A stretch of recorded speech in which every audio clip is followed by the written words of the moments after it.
Space is a harsh environment, but over the years, countries with astronaut programs have learned how to handle complex problems while in orbit high above the Earth.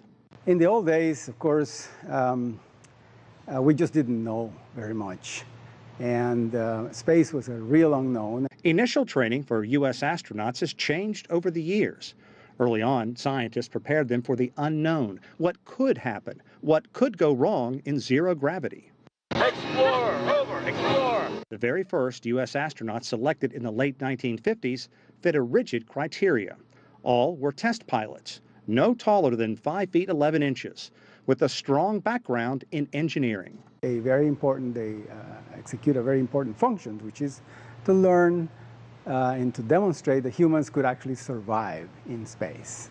A lot has changed during more than 50 years of space travel. NASA has broadened its ranks from military pilots to include citizen scientists. The average number of college years completed by an astronaut jumped from 4 to nearly 8.5. I'm doing the second of 4 bolts, and then I still have caps to go. Training has also graduated.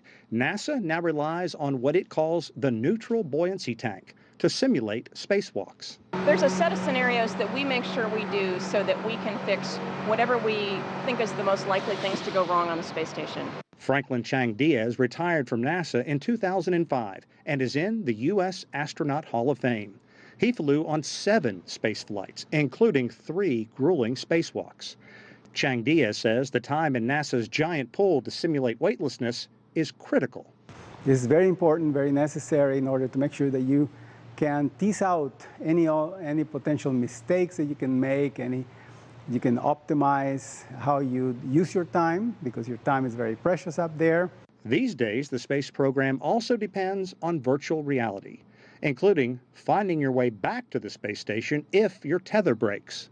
I think in real life it'd be fairly terrifying. While missions are longer than the early days of spaceflight, one thing hasn't changed. U.S. astronauts still spend hours in the classroom with books and computers. While it may not be glamorous, in the end it helps with the most important goal, returning safely to Earth.